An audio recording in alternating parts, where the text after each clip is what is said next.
Bonjour à tous, bonjour Jérémy. Ça me fait très plaisir de démarrer ce tout premier podcast. Donc pour ceux qui ne nous connaissent pas, moi c'est Guillaume et je suis en compagnie de Jérémy. Salut, bonjour à tous. Donc ensemble, nous avons fondé il y a quelques années l'association Earthcare Movement.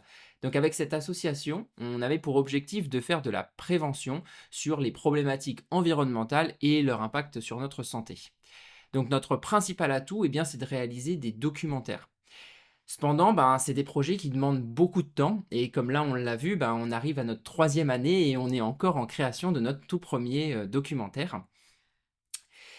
Donc on espère qu'il sortira cette année, mais encore voilà, ça c'est quelque chose on verra par la suite. Maintenant, j'aimerais qu'on revienne aux objectifs de ce podcast. On souhaite vous parler de nombreux sujets qui nous tiennent à cœur déjà.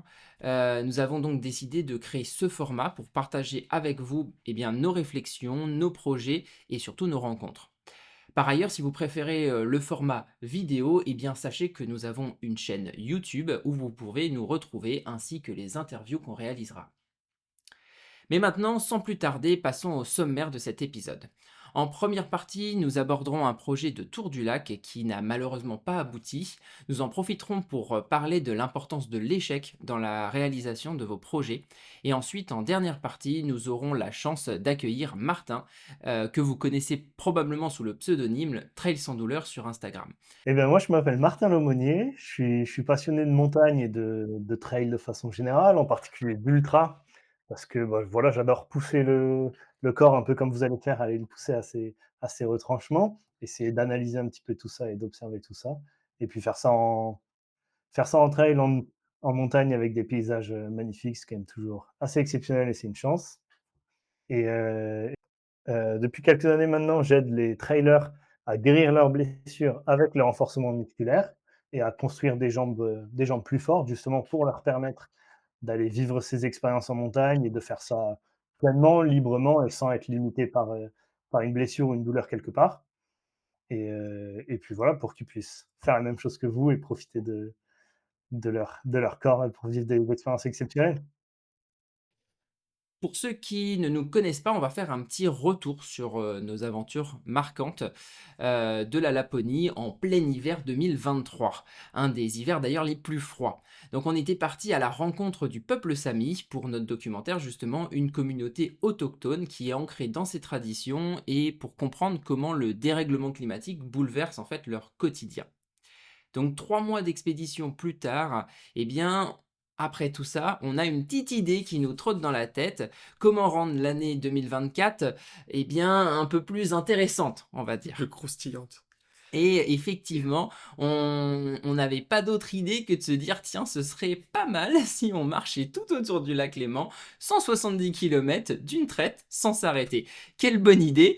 Le but était d'explorer en fait, les limites de notre corps face à la nuit, à la fatigue et de partager cette aventure, avec vous sur YouTube et surtout avec des témoignages d'experts. Mais bon, comme vous l'avez probablement remarqué, cette vidéo n'est toujours pas sortie et je pense ne sortira jamais. Pourquoi?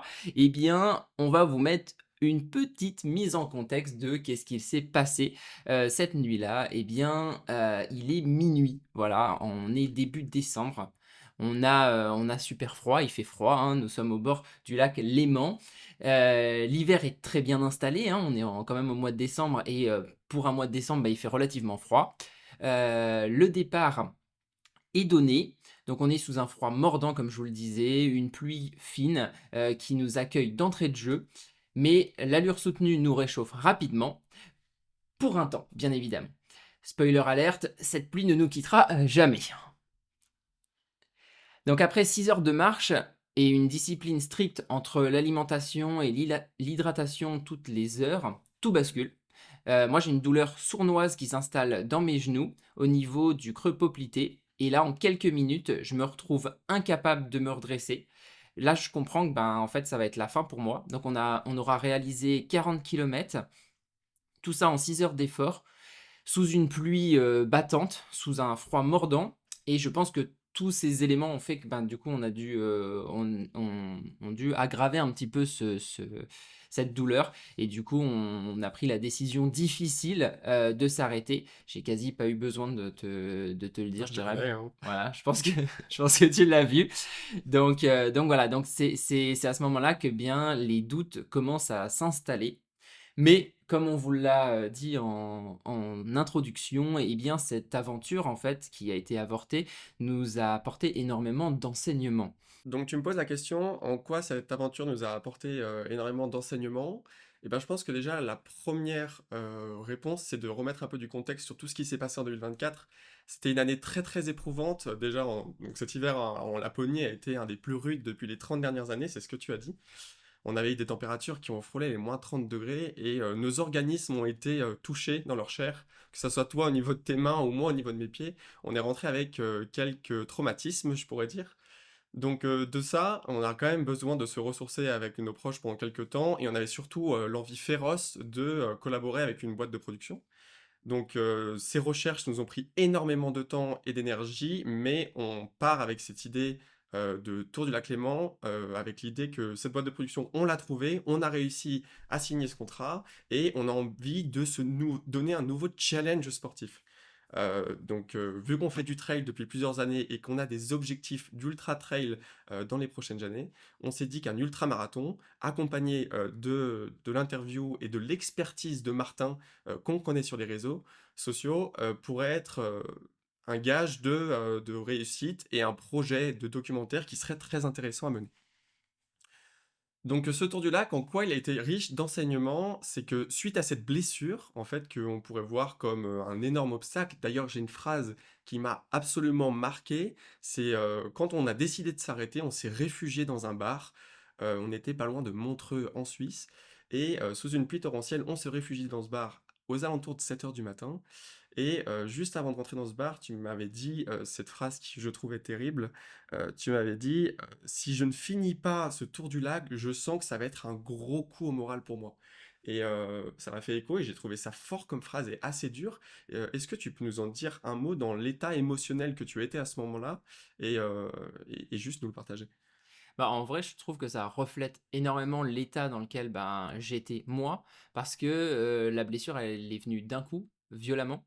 C'est pas comme si elle était venue progressivement. On s'est arrêté, on est parti, prendre un petit truc chaud, à boire et là, on se retrouve, je me retrouve, en fait, avec ces genoux bloqués, avec ces jambes, pliées un peu en 2, j'arrive pas à me redresser et ben, tout de suite, on se dit: «Waouh, j'ai quand même, en 2025 des objectifs, de course de trail, j'ai quand même des objectifs, également pour l'association, où on va avoir un nouveau projet qui va arriver en septembre. Donc du coup, effectivement, là, tout de suite, c'est un peu comme s'il y avait tout qui défilait devant, où tu te dis: «Waouh, ça va être très compliqué» et en fait, c'est là où, ben, justement, on en vient aux bénéfices, en fait, de tout ça et de rebondir et ce qui est intéressant, bah, c'est qu'en fait, maintenant, vu qu'on travaille beaucoup sur la psychologie, humaine et puis sur le fonctionnement de l'humain, bah, en fait, les étapes du deuil, tu les vois tout de suite et tu les fais et donc du coup, bah, moi, en fait, mes étapes du deuil, je les ai fait tout de suite Donc tu as tout de et suite été dans l'acceptation d'une certaine manière. tu es dans l'acceptation tout de suite et tu te dis: «OK», mais tu peux pas t'empêcher d'avoir les étapes qui passent et dont cette phrase et où tu te dis: «Bah, ouais, bah, en fait, ça fait partie du moment où tu te dis: "Bah, non, putain, ça va être chaud". Ouais, parce que moi, je l'ai perçu en plus en te connaissant très bien. Donc, avec Guillaume, on entreprend des projets depuis plusieurs années. Je me suis dit que c'était une phrase qui n'était pas sortie de son contexte. C'est soit j'étais très inquiet, je me suis dit: «Oula, entre guillemets, c'est quoi la perspective qu'il va y avoir pour 2025 si on est dans cet état d'esprit qui était un peu négatif?» ou se dire: «Ouh là là, je vais prendre un gros coup dur et j'ai pas envie d'être dans une logique un peu où, bah, on est un peu déprimé du fait que, bah, voilà, on est blessé, on peut pas avoir ses objectifs sportifs». Ou sinon, je me suis dit: «La deuxième option, c'est on rebondit tout de suite».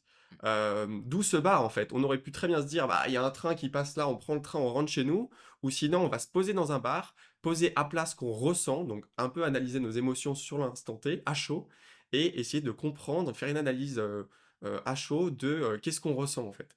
Et c'est ça qu'on a cherché à faire et ça s'est fait plutôt naturellement, j'ai envie de dire, hein. Ça s'est fait naturellement et j'ai presque envie que tu nous expliques un peu l'ambiance de ce bar parce que du coup, il faut que nos auditeurs comprennent un petit peu.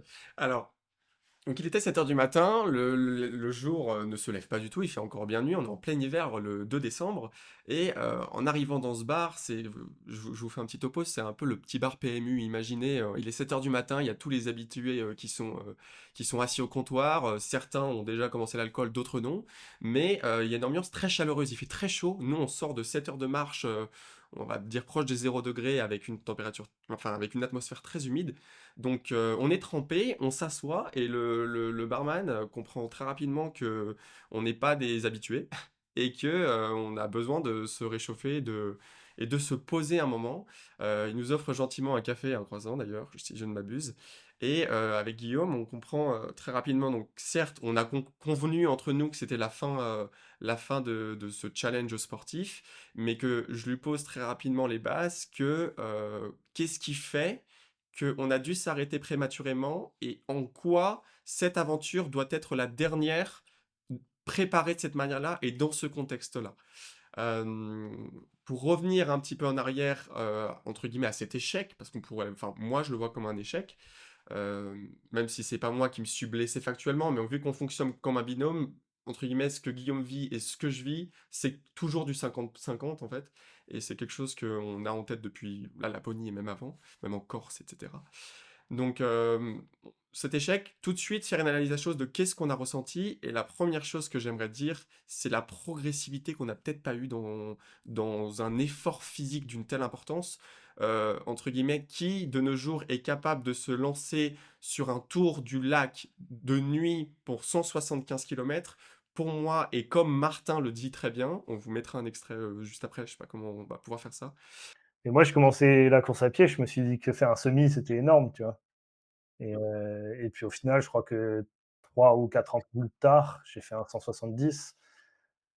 Ça paraît impensable quand tu le vois de l'avant, tu vois? Tu as l'impression que c'est infaisable et en fait, tu te rends compte que tu peux y arriver juste en t'entraînant régulièrement. Et je pense que c'est ça qui est kiffant. Et je crois que c'est Casquette Verte qui avait dit ça dans un podcast, c'était assez cool, que les gens, en fait, quand ils font du trail, ils font un sport pour la première fois où il y a pas de compétition. Et ouais, c'est ça. Tu as une super ambiance sur les trails, tu personne. Tu arrives derrière quelqu'un, il te laisse passer si tu veux passer devant.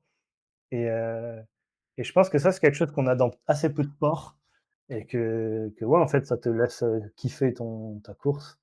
Mais entre guillemets, il nous faut de la progressivité dans ce genre d'effort. On part sur un effort de plus de 24 heures, et sur ce type d'effort, nous qui avons déjà couru plus de 50 km en faisant des courses, etc. cette année, on a le sentiment que ça nous a demandé une préparation accrue. Et ça me fait écho à une chose, c'est que avant, en septembre, je t'avais dit, viens, on fait une course de trail ensemble, dans le Jura. J'ai repéré une course et j'aimerais qu'on la fasse ensemble. J'avais déjà le besoin qu'on refasse un défi sportif ensemble après la Laponie. Et tu m'avais dit, bah vas-y, je suis chaud, on part sur 36-40 km. Mais là, je vais pas faire les choses n'importe comment et je veux avoir une préparation spécifique. Est-ce que tu peux nous la raconter un petit peu aussi, cette Ouais. préparation? Bah, justement, ça tombe bien que tu en parles parce que c'est exactement c'est exactement en fait ce qui m'a permis moi de faire la différence entre les problématiques qu'on a rencontrées sur ce tour du lac et ma préparation en fait pour faire ce trail de 36 km. Donc pour moi, c'était la première fois que je faisais un 36 km. Je m'étais arrêté à 20 km avant et du coup. Bah en fait, au niveau alimentaire, c'est super important de se préparer au niveau alimentaire. D'ailleurs, le prochain podcast sera sur l'alimentation. Mais l'importance, en fait, c'était de préparer l'alimentation, de préparer en termes de jours, de mois, de savoir comment j'allais. Bah, je crois qu'on avait 2 mois, 2 mois et demi avant Ouais, la c'est ça. course. Donc, du coup, il fallait absolument que je sois, j'allais dire, très, très. Très carré, en Très fait. carré, ouais, je devais être ultra carré parce que c'est hyper court pour préparer. Alors, heureusement, j'ai une base sportive qui est bonne quand même, mais pour préparer 36 km, sachant que je n'avais jamais fait, ça fait 16 km de plus que ce que j'ai d'habitude. Donc, effectivement, bah, voilà, il fallait avoir une bonne préparation. Et je trouve que ma préparation, vu qu'elle a été carrée, au niveau alimentaire, pareil. Alors, j'ai pas arrêté un mois avant comme je le ferai aujourd'hui pour un 50, mais effectivement, j'ai prévu un petit peu en amont et c'est ce qui m'a en fait aidé et c'est ce côté carré.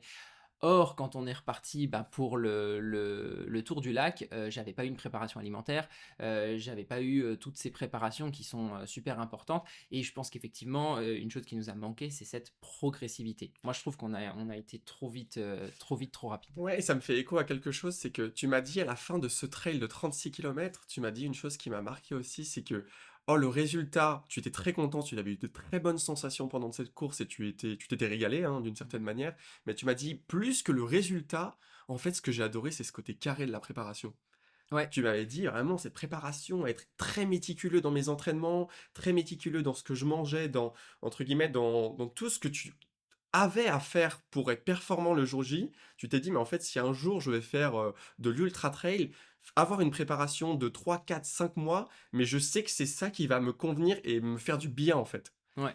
Et, et en fait, je pense qu'on l'a aussi un petit peu oublié. On est arrivé en partant à minuit de cette ultra-marathon de 175 kilomètres, en se disant un peu, on a été un peu, on est parti avec facilité, avec le Ouais. sentiment que c'était un projet. On voulait plus se concentrer peut-être sur la vidéo, ce qu'on voulait faire sur YouTube, et moins sur cette préparation physique que demander un tel effort. Donc c'est pas pour autant qu'on s'est pas appuyé sur les recommandations de Martin, qui nous a donné de très bons conseils pour gérer bah, justement une endurance sur plus de 24 heures, ou même en partant de nuit, quels vont être les effets sur notre sommeil, sur notre alimentation, sur nos muscles, etc. Et je pense que ça, c'est déjà le premier gros enseignement, c'est que si en 2025, on doit faire les choses différemment, que ça soit dans nos projets sportifs ou les projets à côté, il va falloir avoir de la progressivité et de la planification. Ouais. Ça a été le premier constat à chaud qu'on s'est dit. Ensuite, un truc qui semble important d'aborder et qu'on n'a toujours pas dit, c'est que, je pense que Guillaume et moi, on a la capacité d'élaborer en tous les jours. On a de nouveaux projets. On a envie, on a la rage, j'ai envie de dire, d'entreprendre des projets. C'est quelque chose qui nous fait vibrer et qui nous rend vivants, d'une certaine manière. Et cette rage-là, ouais, elle est très positive parce que je pense que tout le monde ne l'a pas aussi développée que nous. Mais d'une certaine manière, elle peut être parfois et trop souvent désordonnée. Je m'explique, c'est que c'est pas la première fois qu'on a eu ce genre d'échec sportif. Si je reviens encore un peu en arrière, on avait eu un peu cette frustration sur le GR20, si tu te Ouais. souviens bien. On avait aussi rebondi très rapidement, parce Mmh. que finalement, tout ce qu'on en retient, c'est d'être rentré en voilier stop de la Corse, etc. Ouais. Donc c'était encore une fois dans une logique positive, mais c'était pas la première fois que ce cercle vicieux s'était installé, en fait, d'une certaine manière. C'est une aventure d'ailleurs que probablement on vous racontera puisqu'elle n'est jamais sortie sur YouTube et que, bah, du coup ça reste une aventure qui était excellente et ça fait partie de notre toute première aventure en vrai, ensemble et ce qui a un peu créé, notre binôme et ce qu'on voulait raconter, mine de rien. Donc non, non, c'est quelque chose dont on reviendra, ouais, très important. Donc voilà, pour rebondir sur sur ce que dit Guillaume, pardon. Donc c'était pas la première fois que ce schéma se répétait, et on avait le sentiment que c'était des choses qui freinaient notre progression et, et notre avancée dans ben, un peu cet épanouissement professionnel et sportif. Donc on savait qu'à partir de 2025, les choses devraient être pensées différemment. Euh, donc, qu'est-ce qui se passe dans ce bar? Reprenons un petit peu. On se dit les choses, on se dit voilà, ça va pas, il y a quelque chose, enfin, la frustration est présente, on a le sentiment de ne pas avoir accompli ce projet, que un peu, d'une certaine manière, il va falloir repenser les choses différemment. Et surtout, une chose fondamentale, c'est qu'il y a une blessure. Donc, une blessure, c'est handicapant. Connaissant Guillaume qui est très sportif et qui a besoin, dans ton équilibre de vie, tu as besoin d'avoir une activité physique très très très régulière, quotidienne presque, je dirais même, et que ta capacité de création et d'analyse, elle se fait aussi avec cet équilibre où tu vas pouvoir te ressourcer dans le sport. Ouais. Et je sais qu'en 2025 ou début 2025, si tu n'as pas cette activité physique, moi qui suis bah, ton collaborateur, ton binôme, je n'ai pas envie que tu perdes cet esprit créatif parce que je sais que ça nous fait avancer, que ça soit dans la post-production du documentaire et même dans l'élaboration de nouveaux projets. Ouais. Donc très rapidement, je pose les bases, et peut-être d'une manière un peu froide et brutale par rapport à d'habitude, je lui ai dit qu'il va falloir commencer à prendre soin de toi sérieusement. Euh, Mais c'est en fait, c'est là où c'est intéressant, c'est que du coup, on a ce côté où il faut prendre soin de soi et parce qu'en fait, prendre soin de soi, ça fait partie de prendre soin du tout et c'est là où il y a ce côté où c'est important, bah, d'être en phase avec soi-même et ça, c'est quelque chose on abordera un petit peu, par la suite les apprentissages et ce que tout le monde peut en tirer. Mais c'est vrai que déjà, je dirais que c'est quelque chose qui est très important, qu'il y ait un équilibre. Et en fait, le fait de dire prendre soin de soi, c'est en fait avoir cet équilibre jusqu'à l'équilibre professionnel. C'est pas forcément facile, hein, ce qu'on dit là, parce que du coup, c'est super important. Mais par contre, c'est les enseignements que tu en tires. Et ça, c'est incroyable. Ouais, bah, clairement et en vrai, j'ai le sentiment que même toi, quand je t'ai dit ça, ça a même eu vraiment un électrochoc que j'ai ressenti de ta part où tu t'es dit: «Bah, en vrai, c'est vrai que, si je reprends sur les 10 dernières années de ma vie, il y a eu des signes avant-coureurs que, ben, je laissais traîner certaines choses. J'ai pas envie de rentrer dans le détail, tu le feras si tu le veux, mais c'est important de dire que, il y a j'avais des signes de santé qui étaient parfois négatifs et je ne les prenais pas en compte parce que cette rage de vivre et cette rage d'entreprendre, elle était au-dessus de tout, en fait. Bah, en fait, c'est aussi la fougue de la jeunesse, j'allais dire. Enfin, je suis pas vieux, mais en fait, c'est à l'aube des 30 ans où tu te dis, en fait, il y a des choses où on doit faire attention et on doit faire, parce qu'en fait, j'ai fait beaucoup de sports extrêmes, comme le longboard de descente et je me suis énormément blessé et en fait, c'est des trucs où quand tu es plus jeune, j'allais dire dans la vingtaine, bah, forcément, il y a des trucs que tu prends différemment et là, aujourd'hui, il faut clairement que les projets en fait, c'est là où tu vois la différence entre l'enfant et l'évolution que ce que tu veux. Et c'est ça qui est très intéressant. Et tu dirais du coup justement le fait que tu sois à l'aube de tes 30 ans et cette discussion dans ce bar à ce moment donné-là, c'est ce qui fait que tu t'es dit 2025 doit être différent à tout point de vue, genre sportif dans ta préparation ou comment tu vois les choses d'une manière générale? Bah, moi, je pense que c'est l'électrochoc. En fait, c'est tout ce questionnement, je l'avais déjà avant, puisqu'on a l'habitude de se questionner, de voir ces choses-là. Mais sauf qu'en fait, des fois, il faut l'électrochoc, la chose qui te dise, OK, je veux changer les choses, je veux faire différemment. Et ça, ben, en fait, ça t'arrive à des niveaux différents. Mais là, je trouve que honnêtement, il était super clair. C'était super clair, c'était fluide. Même quand on en a discuté, c'était très clair. On le savait au fond de nous-mêmes tous les deux, et là, ça a été hyper clair. Et c'est ça qui est génial, en fait. Ouais et en plus, ironie du sort, pour préparer ce projet de documentaire, qu'on voulait faire, on a interviewé 2 intervenants. Il y avait un premier qui était Martin qui était spécialiste du trail et on voulait aussi avoir un aspect nutritionnel pour des ultra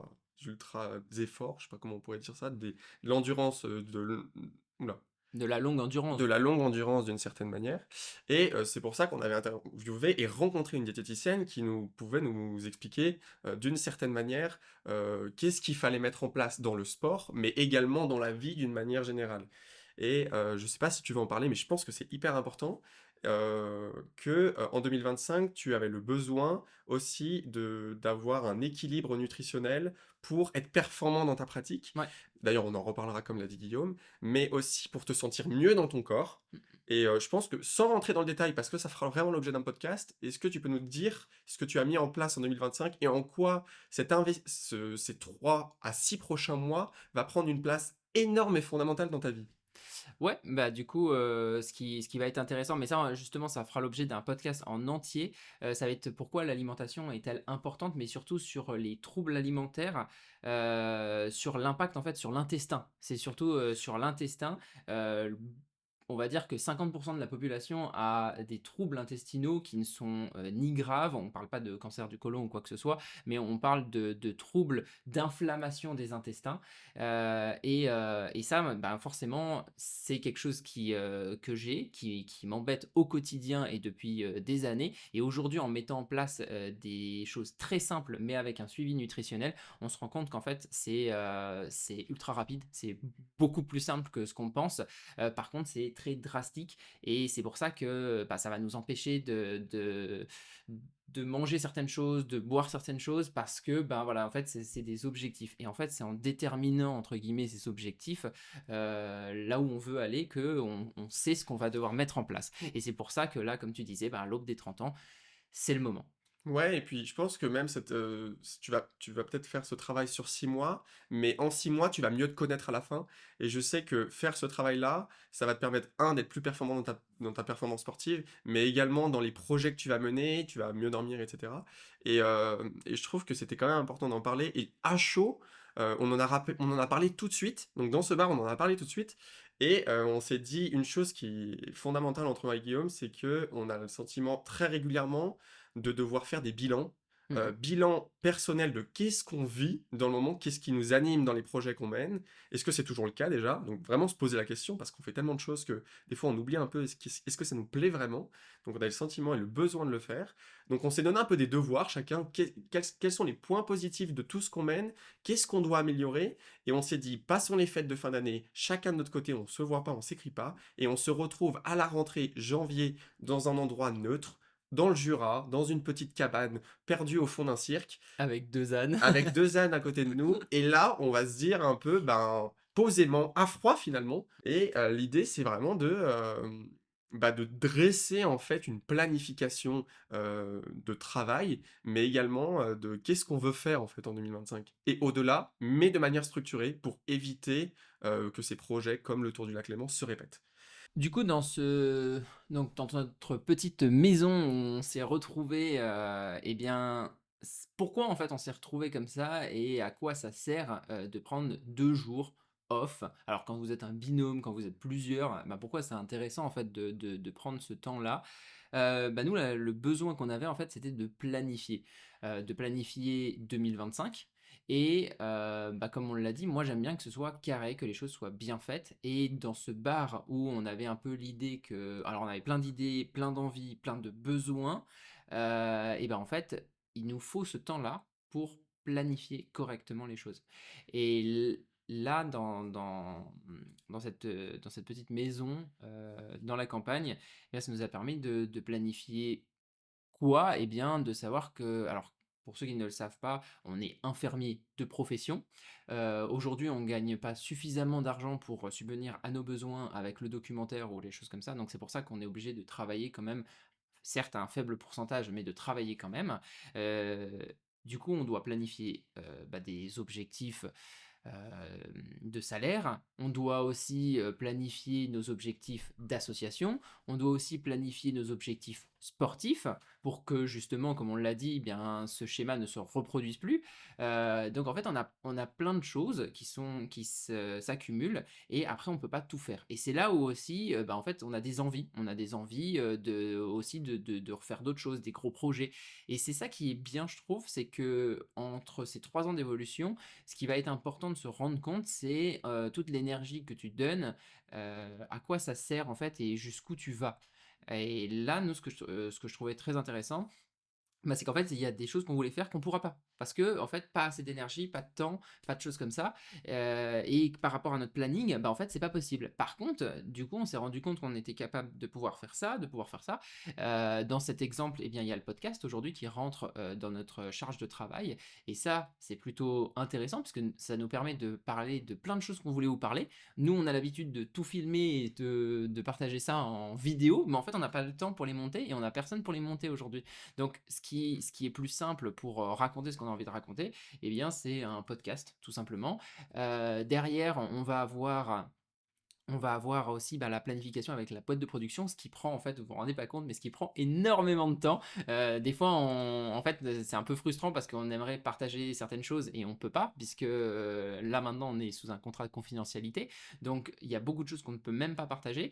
Mais en fait, ouais, un documentaire, comme on l'a fait, même si nous, on est parti, même si on a filmé, en fait, ben, on est au stade, on est réellement dans un stade d'écriture, en fait. Et c'est ce qu'on a filmé par rapport à la réalité, c'est peanuts. Et du coup aujourd'hui, ce qu'on va créer, le documentaire qu'on veut créer, bah, du coup, il est encore en stade d'écriture. Donc voilà pourquoi c'était important, c'était de planifier et d'avoir ces deadlines, d'avoir ces échéances. Quand est-ce qu'on veut faire ça? Jusqu'à quand? Et je trouve que depuis, bah là, depuis début janvier, je sais pas ce que tu en penses, mais je trouve on est plutôt pas mal. On a une bonne cohésion et surtout c'est fluide. Et là aujourd'hui, je peux vous dire que ouais, ce qu'on est en train de sortir et va être très très intéressant. Ouais, alors ça, je suis totalement d'accord avec toi et surtout, sur le fait que la gestion globale de la charge mentale, c'est un point que je trouve hyper important. Notamment quand on se fixe des échéances comme c'est le cas en 2025, l'idée d'avoir une échéance, c'est de fermer un chapitre et on a vu toute l'énergie qu'on a, on peut utiliser cette charge mentale pour un projet donné, on s'y met à fond. Une fois que c'est bouclé, on passe à autre chose et on ouvre une nouvelle parenthèse. Et je pense que c'est comme ça, comme ce que je disais au début du podcast, on a beaucoup d'énergie et c'est un peu désorganisé. Le fait de faire comme ça, donc ça veut dire que sur un laps de temps donné, on peut organiser la charge de travail, à savoir que certes, même si moi et Guillaume, on habite à 30 minutes l'un de l'autre, on a besoin, et parfois c'est même nécessaire en tant qu'auteur, d'avoir du temps d'écriture solo, pour ensuite faire des bilans d'auteurs dans le binôme, parce qu'on est les auteurs, mais on a quand même deux manières de penser différentes, et ensuite pouvoir le ramener et le raconter à la boîte de production de la manière la plus épurée, la plus claire et la plus lisible possible. Mhm. Et ça, c'est quelque chose qui est très très important. Encore plus que nous, on écrit ce projet depuis 2023. Donc, quand je reparle de la Laponie, là, par exemple, on écrit le projet depuis 2023 et la boîte de production débarque d'une certaine Ouais. manière. Et on le ressent, en fait, d'une certaine manière, dans les écrits ou quand ils essayent de reformuler ce qu'on dit, ils comprennent pas encore notre mécanique de pensée, ce qu'on veut raconter, et c'est normal, c'est légitime. Mais on a le sentiment que ça prend du temps, Ouais. et c'est un accompagnement, une communication de tous les instants. Donc ça demande du temps. Et comment on s'organise factuellement, en termes de planification? C'est qu'on a fait deux documents qui semblent essentiels. Le premier, c'est des notes qui définissent chaque semaine ou chaque mois quelles tâches doivent être faites. Donc, Guillaume doit faire ça, ça, ça, moi je dois faire ça, ça, ça. Et l'idée globale, c'est d'avancer sur tous les fronts en même temps. Ouais. Je m'explique, que ce soit d'un point de vue associatif, d'un point de vue d'un nouveau projet qui va voir le jour normalement fin d'année 2024, sans en dire plus. Mais également la communication avec la boîte de production, tous les facteurs doivent être montés au même stade, au même moment, pour pas qu'il y en ait un qui soit à la traîne. Et ça, c'est très important dans notre planification 2025, et c'est ce qu'on s'efforce de faire au quotidien. Donc ça, c'est le premier document. Et le deuxième document, c'est une planification de temps de travail. On a le sentiment, et on l'a vu en 2024, que quand on est seul, parfois dans un environnement à chez soi, donc on n'a pas de enfin, on peut appeler ça du télétravail, mais on n'a pas un cadre de travail, on est moins productif que quand on est à deux. Ouais. Ça, on l'a ressenti, et on C'est s'est le... dit qu'il fallait s'imposer de noter par semaine combien d'heures est dédié à une activité. Ouais. Un petit exemple, on s'est dit, pour le moment, ça sera réajusté, mais on travaille avec la boîte de production minimum 5 heures par semaine. On travaille dans le sport minimum 6, le sport qu'on associe comme du travail, minimum 10 heures par semaine, etc. Et pour chaque échéance, on essaye de fonctionner de cette manière-là. Ouais. Bon, après, on aura vu que déjà la boîte de production, on y arrive très vite aux Oui, 5 heures. Et finalement, en fait, ce sera beaucoup plus. Mais ça donne une base. Et en fait, les bases sont importantes de noter. Et il y a une chose, en fait, qui est très importante, c'est que tout ce qu'on a dans notre tête, même si on est très organisé et on est quelqu'un de très prévoyant, qui fait tout, mais juste dans sa tête, c'est un peu compliqué. Il faut le partager absolument sur le papier. Il faut l'écrire sur le papier. C'est super important parce qu'en fait, ça libère de la place et de la matière grise, en fait. Parce qu'il a plus ça, le cerveau a plus ça à penser. Et du coup, ça, c'est quelque chose qui est super important, je pense, dans ce qu'il y a utilisé, en fait, enfin, dans l'utilité de ça, c'est noté sur papier. ouais, je pense que c'est une des plus belles résolutions en 2025 qu'on a eues, c'est vraiment de se concentrer sur le carnet, le stylo et une feuille. Tout le travail qu'on a à faire d'un point de vue numérique, que ça soit documentaire, associatif, conférence, tout ce qu'on prépare, c'est très numérisé d'une certaine manière. C'est très numérisé. Mais on a le sentiment qu'en tant qu'auteur, on peut pas.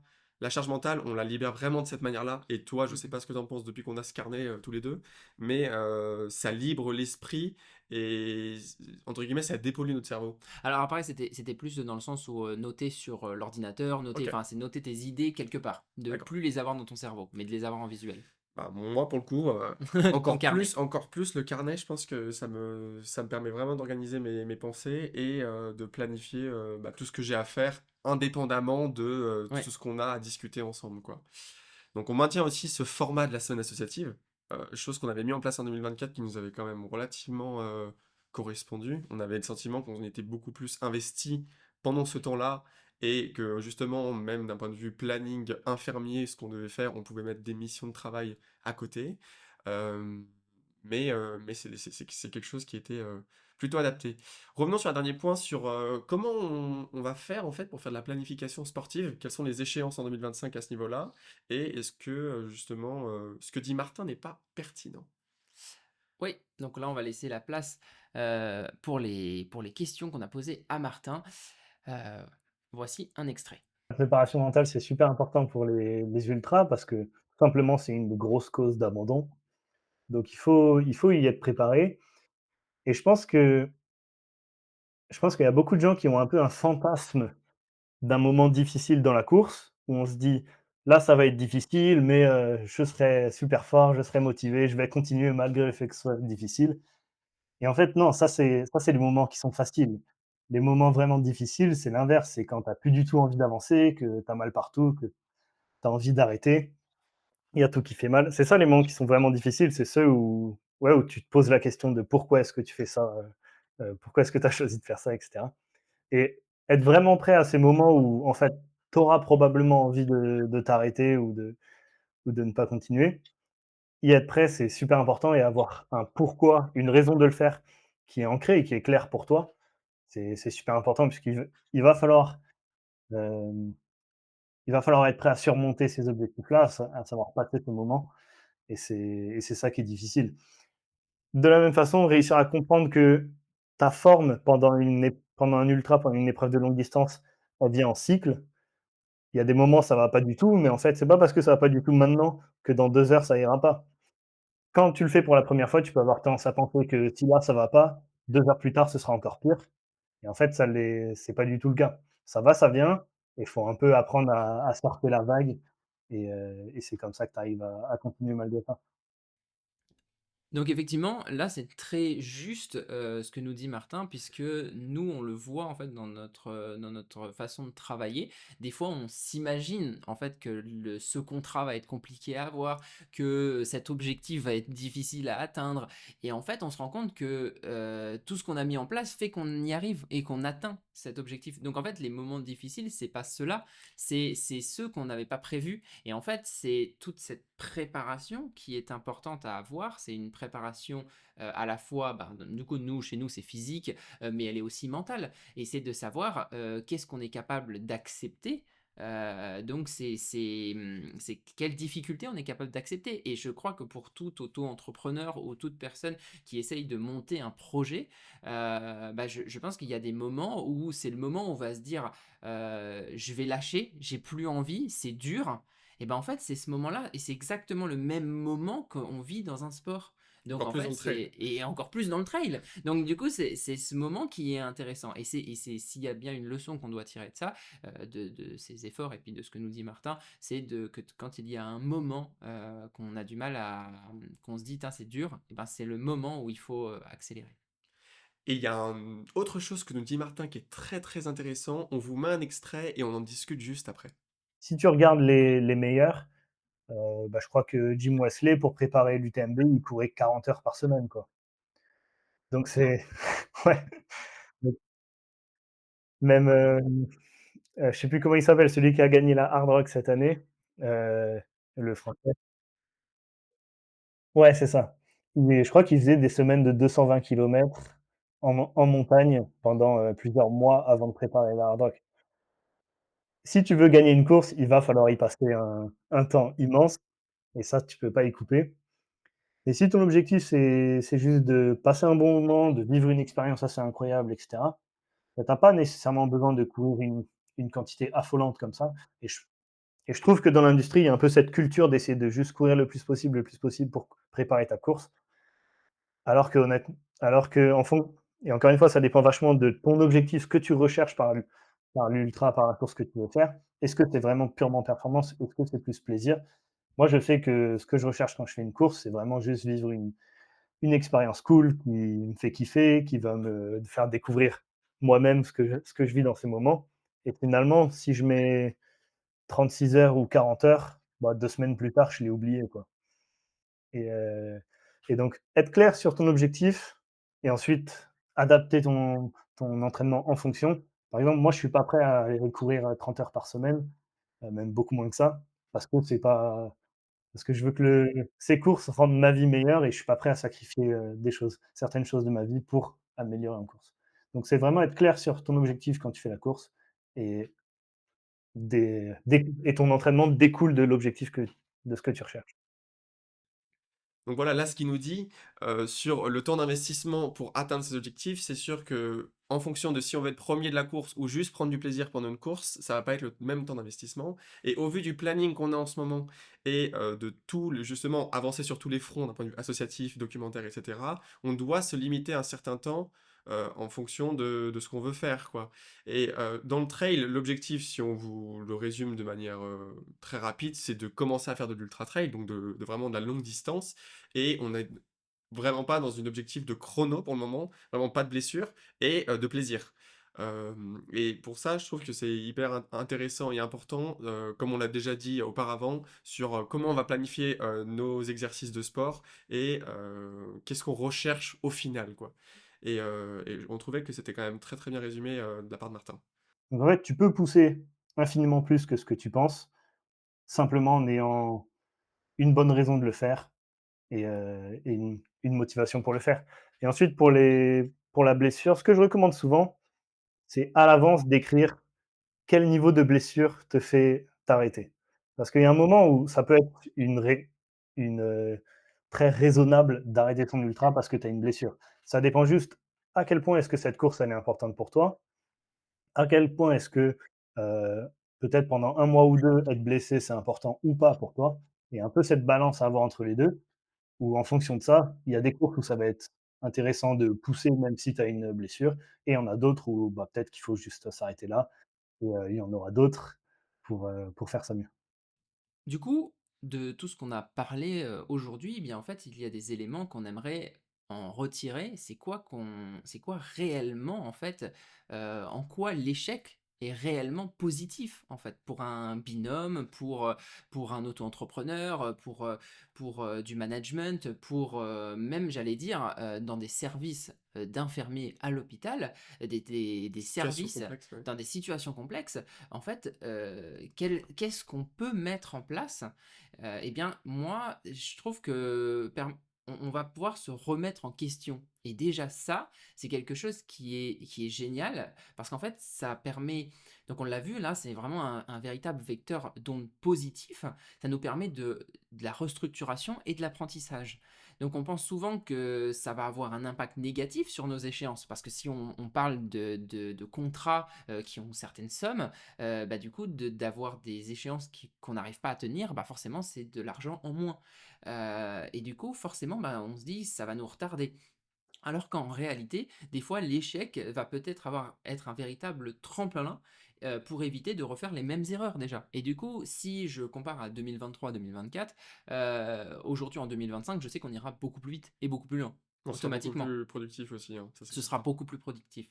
Donc s'il y a bien une leçon à en tirer, c'est que plus on est organisé, minutieux, bien préparé, meilleur sera le résultat. Ça également, on l'a vu.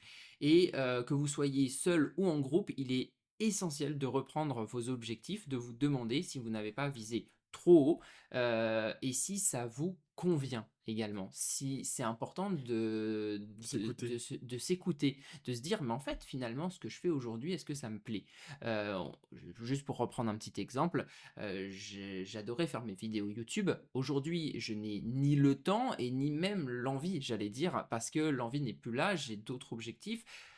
Et je pense que c'est plus important de cibler ce qui nous fait plaisir. Et donc aujourd'hui, bah voilà, c'est de vous parler au travers d'un podcast, c'est de continuer avec la boîte de production, c'est de continuer à aller chercher des peuples autochtones, c'est de continuer à faire des projets de ouf.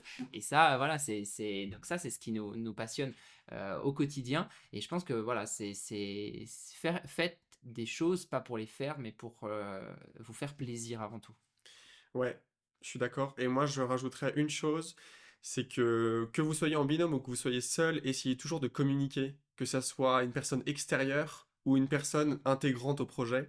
Je pense que la communication et la discussion entre différents cerveaux et une manière de voir le projet, ça va toujours l'enrichir.